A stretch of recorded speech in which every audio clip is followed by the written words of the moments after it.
आप आराधना करते हो। आज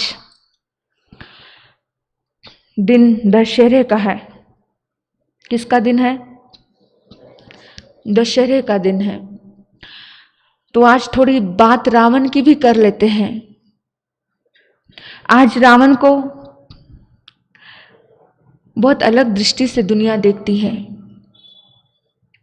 लेकिन रावण एक संकल्प करके जाते हैं और दुनिया को एक संदेश देकर के जाते हैं। दुनिया भूल जाती है आपको कि आप कब कब सही थे। दुनिया भूल जाती है आपको कि आप कब कब सही थे। दुनिया केवल एक ही बात याद रखती है कि आप कब गलत थे। ये रावण की दिल की पीड़ा है। दुनिया भूल जाती है कि आप कब कब सही थे और दुनिया केवल याद रखती है कि आप कब कब गलत थे। ध्यान रखना, जब राम सेतु बनाना था उस वक्त पुल का निर्माण होना था, ऐसा शास्त्रों में आता है। जिस वक्त उन्हें लंका में प्रवेश करने जाना था उस वक्त उन्हें समुद्र देव से आज्ञा मांगनी थी, और एक परंपरा थी जब तक यज्ञ नहीं होता था तो देवता प्रकट नहीं होते थे। एक विकृत परंपरा है कि पशुओं को बलि देना, लेकिन ये विकृत थी और श्री राम इस पे भरोसा नहीं रखते थे। तो कैसे यज्ञ करना? तो यज्ञ के लिए कोई पुरोहित लगता है।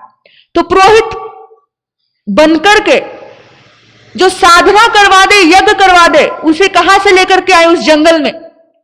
तो उस वक्त सुग्रीव ने कहा, उस वक्त जामवंत ने कहा कि सुनो, पुरोहित कर्म रावण कर सकता है। लोगों ने कहा कि अरे मूर्ख हो गए हो, अरे जिससे लड़ने जा रहे हैं उसी को हम कहेंगे कि वो हमारा कार्य सिद्ध करने के लिए आए। राम ने कहा एक बार कोशिश करके देख लेनी चाहिए। राम ने रावण के पास दूत भेजा, यज्ञ का पुरोहित बनोगे क्या? प्रश्न किया, यज्ञ का पुरोहित बनोगे क्या? समुद्र देव से आज्ञा चाहिए। एक ये बात आती है शास्त्र में समुद्र देव से आज्ञा पाने के लिए। दूसरी एक बात आती है शास्त्र में कि श्री राम को खबर आती है कि श्री राम के पिता नहीं रहे, तब भी उनको जो एक पिंड दान करना होता है तो उस समय एक पंडित की आवश्यकता लगती है। तो ये दो खबरें आती हैं। तो दोनों के लिए राजपुरोहित, एक पुरोहित चाहिए था। यज्ञ का पुरोहित बनने के लिए ब्राह्मण के बिना यज्ञ पूरा नहीं हो सकता। और वेदों के ज्ञाता थे, मंत्रों के ज्ञाता थे, और मंत्र जब पढ़े जाएंगे तो ही यज्ञ पूरा होगा। पहुंच गए, रावण के पास ये बात रखी। रावण को सारी सभा ने मना किया, आप बिल्कुल भी हाँ मत करना, बिल्कुल भी मूर्खता मत करना। अरे दुश्मन को कोई सहयोग नहीं दिया जाता है, दुश्मन को तो खत्म किया जाता है। ये गलत निर्णय कभी मत लेना। तब उस वक्त रावण ने कहा, आज उपाध्याय की बात है, यहां पर भी आता है। उस वक्त रावण ने कहा कि जिस विद्या का ज्ञान मुझको है, अगर वो विद्या का ज्ञान मैं दूसरे को नहीं दूं तो मुझे शर्म आनी चाहिए अपनी विद्या के ऊपर। जो चीज, जो काबिलियत मेरे पास है, अगर वो काबिलियत, वो योग्यता मैं दूसरे को नहीं बांटूं तो मुझे मरने से पहले ही मर जाना चाहिए।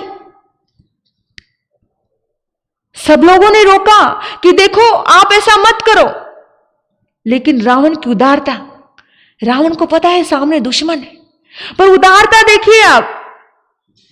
रावण जाता है, राम ने प्रणाम किया,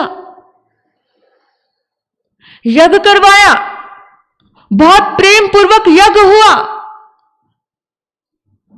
कितने नियम के पक्के रहे होंगे वो लोग। मैं तो कहती हूं आज कोई रावण बन ही नहीं सकता है। कौन से रावण को जलाने की बात करते हो आप लोग? अरे रावण हो जाना भी बहुत बड़ी बात है। आज तो रावण के चाचा, रावण के बाप, रावण के परदादे पता नहीं क्या क्या घूम रहे हैं। रावण का नाम बदनाम नहीं करो। हमारे जिन शासन में दशहरे को मनाना या रावण को जलाना पाप बोला है।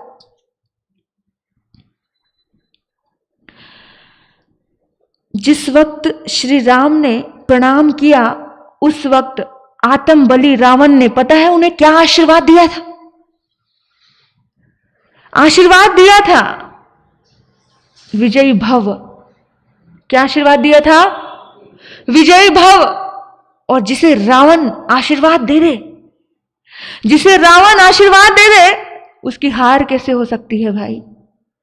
हार नहीं हो सकती। इतिहास हमेशा हमारे सामने तोड़ मरोड़ कर पेश किया जाता है। इतिहास कभी भी यथावत पेश नहीं किया जाता है। रावण की सारी अच्छाइयां छुपा दी गई। वेदों में, पुराणों में हम पढ़ते हैं, सारी अच्छाइयां छुपा दी गई। एक सीता का प्रसंग लेकर के, प्रसंग एक ही हुआ था सीता का, है ना, और जिसको बुराई के रूप में आज बहुत हाईलाइट किया जाता है। इसीलिए दशहरा मनाया जाता है और हम कहते हैं दशहरा यानी दश को हराना। किसको हराना? 10 कौन? 10 बुराइयों को हराना। हमारे भीतर में तो अनंत अनंत बुराइयां हैं। कितनी बुराइयां हैं? क्या हम संकल्प ले सकते हैं आज के दिन कि हर दिन हम अपनी 10 बुराइयों को मारेंगे? तो दशहरा मनाना सार्थक है। हर दिन अपनी 10 बुराइयों को मारे, संकल्प करें कि वो योग्य था, उस रावण की योग्यताएं मेरे भीतर में आए। योग्यताओं की मांग करो। आप बुराई की तरफ ध्यान दोगे तो बुराई आएगी भीतर में, अच्छाई की तरफ ध्यान दोगे तो अच्छाई आएगी। रावण आदिनाथ का परम भक्त था, जिसे पुराणों में शिव भक्त बोला। आदि करने वाले, पुराणों में शिव कहा उनको, और हमारे जैन दर्शन में आदिनाथ कहा, आदि पुरुष कहा पुराणों में। आदिनाथ का परम भक्त, शिव का भक्त, भक्ति में इतना लीन। मंदोदरी नाच रही थी, नृत्य कर रही थी। नृत्य करते करते उसका क्या, वीणा टूट गई। कट्टार से अपनी पूरी की पूरी चीर डाला अपने पट को, अपनी जंघा को, और एक बहुत बड़ी नस निकाल दी और उसमें बांध दी। कितनी भयानक वेदना हुई होगी। लेकिन भक्ति में विघन नहीं चाहिए। भक्ति में रस आ रहा था, ईश्वर की भक्ति में रस, ऐसा रस की जंघा काट दी। उसी वक्त भक्ति की चरम शिखर रावण का, तीर्थंकर गोत्र का बंद हो जाता है। ऐसी भक्ति थी भगवान के प्रति। आने वाली 24वीं में तीर्थंकर होंगे। क्या होंगे? और आपको बता दूं, जो सीता कभी राम की थी, प्रकृति कैसे बदलती है। आगम क्या कहते हैं कि जो सीता कभी राम की थी, वही सीता रावण की गंधर होगी। वही सीता रावण के बिना एक सांस नहीं लेगी। वही सीता रावण को भगवान समझेगी। ये प्रकृति है। हम किस लिए अपने कर्म का बंधन बांध रहे हैं रावण को बुरा कह के? प्रकृति एक पल में चेंज होती है, एक क्षण में चेंज होती है। जो दुनिया आज राम सीता, अभी आगमकार कहते हैं, शास्त्रकार कहते हैं कि इतिहास कहता है कि वही सीता रावण की गंधर होगी। जैसे महावीर और गौतम का नाम जुड़ा है, जैसे बुद्ध और आनंद का नाम जुड़ा है, जैसे राम कृष्ण और परमहंस के साथ विवेकानंद का नाम जुड़ा है, इसी तरह से दुनिया उन 2 नामों को जानेगी। वक्त बदलता है, वक्त बदलता है। ये तो सिर्फ और सिर्फ जन्मों जन्मों के इतिहास हमारे तुम्हारे अगर देखें हम, आज का दुश्मन कल का दोस्त हो जाता है, कल का दोस्त आज का दुश्मन हो जाता है। वक्त बदलता है, मन बदलता है, हम प्रतिपल नए होते हैं और नए होकर के पुराने की पकड़ क्यों रख रहे हैं? सोचना, याद रखना, ये संसार कैसा है, ये संसार ऐसा, इतिहास का कायदा ऐसा है, जो जीता वो सिकंदर। रावण बुरा नहीं था, लेकिन जीत रावण की नहीं हुई, इसलिए रामायण लिख दी गई। जीत किसकी हुई थी? राम की हुई थी, इसलिए रामायण लिख दी गई। जीत अगर रावण की होती कैसे होती? वरदान भी तो रावण ने दिया था विजयी भाव का, और अपने वरदान के ऊपर कैसे जा सकता था? जीत अगर रावण की होती तो निश्चित सारी दुनिया उसकी हो जाती, रामायण लिखी जाती। जितना इतिहास को खराब करके बताया है कोई भी सही, दुर्योधन का तो नाम तक बदल दिया। पांडव जीते, सारी दुनिया ने पांडव को बहुत अच्छा कहा, लेकिन बुराई में भी अच्छाई होती है बहुत। हर इंसान सब पूरी तरह से बुरा नहीं होता। भगवान कहते हैं अनेकांतवाद की दृष्टि से देखो, इतना इतिहास ने इतना खिलवाड़ कर दिया कि उसका नाम दुर्योधन कर दिया। दुर्योधन, आप सोचो कि कोई भी पिता या कोई भी माता अपने बेटे का नाम दुर्योधन रखेगा? दुर्योधन का मतलब पता है? दुष्ट योद्धा।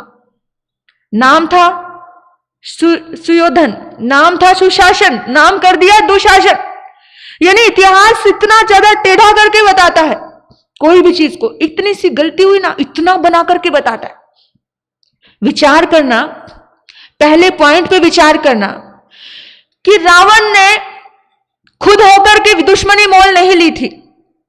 श्री राम के पास उसकी बहन गई, प्रेम का निवेदन रखा। श्री राम ने बड़े प्यार से कह दिया कि भाई मैं तो शादीशुदा हूं, मैं तेरे प्यार को नहीं स्वीकार कर सकता। उसका मन उसके भाई को देखा, उसका भाई पे आ गया। उसने कहा कि मुझे तुमसे प्रेम है। और ना जाने क्यों अपने आप को कुछ अलग बताने के लिए लक्ष्मण ने कटार चला दी। अगर प्रेम का निवेदन किया था तो नाक काटने की जरूरत नहीं थी, दुश्मनी मोल लेने की जरूरत नहीं थी। नाक क्यों काटा?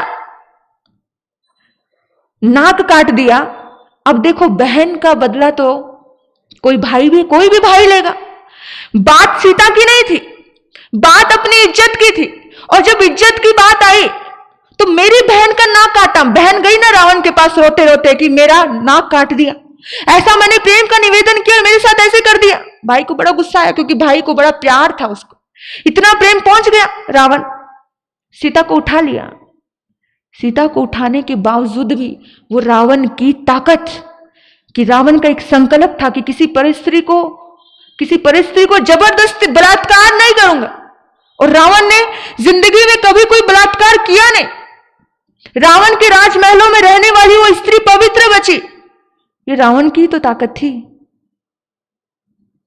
रावण इतने बड़े बड़े इंद्र, ऐसी साधना कर दी कि इंद्र अपना सिंहासन छोड़ने के लिए तैयार हो जाए, ऐसी साधना।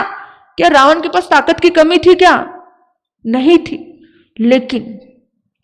लेकिन रावण ने कभी उसके साथ जबरदस्ती नहीं की। हम किसी रावण को इतना बुरा कैसे कह सकते हैं? निश्चित ही वेदों में, पुराणों में आता है कि सत्य की जीत होती है, और निश्चित ही सत्य की जीत होती है। उसका तरीका कहीं गलत था, पर गलत तो दोनों का ही तरीका था। गलत अगर तरीका दोनों का ही था, हम सही गलत का निर्णय ले लेते हैं एक पल में। ट्रीटमेंट बहन के साथ सही नहीं हुआ तो बीच में बस सीता फंस गई। अक्सर होता है ना, मां बाप के या भाई भाई के झगड़े में बच्चे फंस जाते हैं, और सीता ऐसे फंस गई। जैसे बहन भाई लक्ष्मण और शूर्पणखा का झगड़ा, फंस कौन गए? रिश्ते फंसते हैं, रिश्तों पे रिस्पॉन्सिबिलिटी आ जाती। बात को समझना, पारिवारिक बात को। हमें कोई हक नहीं है रावण का पुतला जलाने का। क्या हमारे भीतर में ऐसे स्ट्रॉन्ग संकल्प है जो रावण के पास थे? पता है, एक दुर्गुण काफी होता है। मैं आपको बताती हूं, जिंदगी को नाश करने के लिए एक दुर्गुण। कौन सा दुर्गुण है वो? कोई भी दुर्गुण हो, एक ही दुर्गुण काफी है। एक दुर्गुण पूरे के पूरे परिवार को ले आता है, सारे सद्गुण छुप जाते हैं। अभी रावण में हजारों सद्गुण थे, लेकिन फिर रावण ने सोचा कि मेरी इज्जत आबरू की बात है, रावण मर जाएगा, रावण कट जाएगा, रावण झुकेगा नहीं। फिर झुकने की बात आ गई। स्त्री की बात तो थी नहीं, रावण के पास स्त्रियों की कमी थी क्या? जैसा दिखाया जाता है वैसा नहीं। रावण जैसा ऐसा विद्वान, प्रकांड, ऐसा साधनाशील, उसके लिए शब्द नहीं मेरे पास। जो इतिहास में हम पढ़ते हैं, जिसके 10-10 प्रकार की बुद्धि हो, कितनी लड़कियां मोहित होती। एक इतिहास में एक बात आती है राजकुमारी हेमा की। हेमा को रावण से प्यार हो गया। रावण को प्रेम नहीं था। रावण की जिंदगी में बहुत स्त्रियां रावण से प्रेम करती थी, तो हेमा को प्रेम हो गया। लेकिन पिता ने किसी वजह से हेमा की शादी रावण से नहीं की, और रावण की दुश्मनी राजा कुबेर के साथ थी। आपको पता है ना, कुबेर उसके पलड़े में बंधा रहता था। रावण उसको जीतना चाहता था। शादी हो गई, उसे कुछ नहीं पता कि कुबेर के साथ हेमा की शादी हुई है, कुछ मालूम नहीं। रावण कुबेर को जीतना चाहता था। लेकिन मैं आपको रावण की सच्चाई बताना चाहती हूं।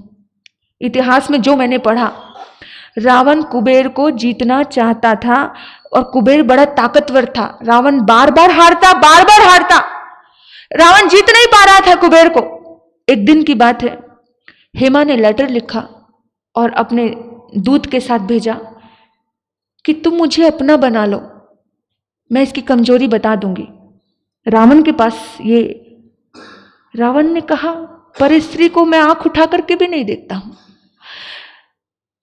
मैं उसे जीत पाऊं या नहीं जीत पाऊं, लेकिन मैं एक स्त्री का सहारा नहीं लूंगा। ये छल, ये प्रपंच मैं नहीं करूंगा, रावण ने कहा।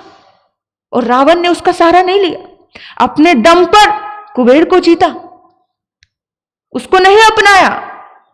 आप सोचो कि ऐसी राजकुमारियां उसके ऊपर मरती थी, उसको कोई कमी नहीं थी। लेकिन हम लोग बहुत अलग तरीके से किसी जीव को देखते हैं, और एक बार किसी की इतनी सी चीज देख लेते हैं तो उसको इतने बड़े रूप में और घृणा की दृष्टि से, अरे भाई उसको कुछ नहीं जाएगा, वो तो आने वाले में तीर्थंकर हो जाएंगे। कर्म का बंधन कौन कर रहा है? किसी की बुराई देख करके कर्म का बंधन कौन कर रहा है?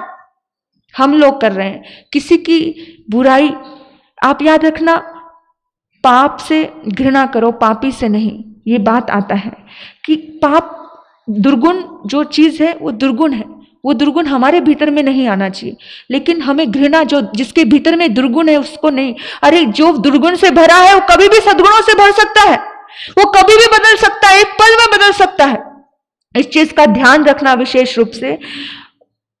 बहुत वेदों का प्रकांड विद्वान, 5 वेद, पूरा तंत्र जो विज्ञान था वो सब रावण ने लिखा। जितना भी तंत्र विज्ञान, जितने भी चिकित्सा विज्ञान था वो सब रावण ने लिखा है। रावण की बहुत बड़ी देन है हमारे पास। ऐसा नहीं है कि रावण विज्ञान का इतना दाता था, औषधि विज्ञान का दाता था। जितनी भी ये औषधियां हैं, जितना भी कुछ है, सब कुछ रावण का दिया हुआ है।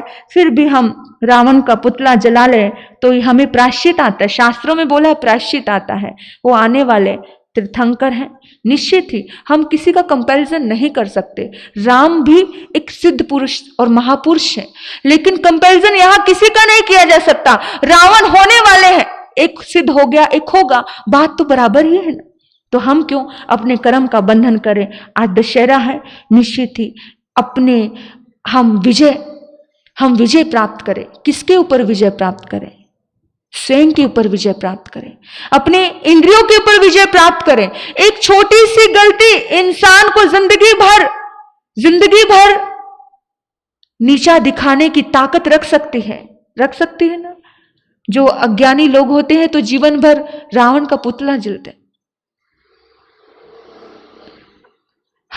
मैं तो एक गीत आता है, मैं वो गीत को कभी नहीं गाती। एक गीत आता है, कहते कुंडली कलयुग बैठा मारे कुंडली, जाऊं तो मैं किधर जाऊं, आज हर घर में रावण बैठा, इतने राम कहां से लाऊं। लेकिन याद रखना मेरे बंधु, आज किसी घर में रावण बैठा ही नहीं। आज किसी समाज में रावण नहीं। ऐसी रावण की मर्यादा भी कहां है? कहां है मर्यादा कि मैं किसी पर स्त्री को देखूंगा नहीं। जब तक कोई स्त्री मुझे स्वीकार नहीं करेगी, मैं उसे मनाऊंगा, मैं उसे समझाऊंगा, लेकिन मैं उसे जोर जबरदस्ती नहीं करूंगा। आज कहां है वो चीज? देखना भी नहीं। बार बार रावण जाता उसके पास, उसे मनाता, उसे प्रलोभन देता सीता को, लेकिन जबरदस्ती कभी नहीं करता। सोचना, आज ऐसी स्थिति समाज में हो तो फिर से ये राम राज्य बन जाए। तो इसीलिए इस बात का ध्यान रखना, हमारी जिंदगी में हमें विजय प्राप्त करनी है तो केवल और केवल किसके ऊपर? स्वयं के ऊपर, अपने ऊपर, अपने मन को जीतना। जो मन को जीत लेता है वो पांचों इंद्रियों को जीत लेता है। मन बहुत जगह जाता है, बहुत जगह भटकता है, बस अधर्म का हार होता है और धर्म की विजय होती है। धर्म की विजय हुई है आज के दिन। जिसने अपने मन को जीता, जिसने अपने मन को श्रेष्ठ बनाया, उसकी विजय होती है। हमारी और तुम्हारी भी विजय हो सकती है। इसलिए इस बात का ध्यान रखना, हम विजयी हों, हर फील्ड में विजयी हों।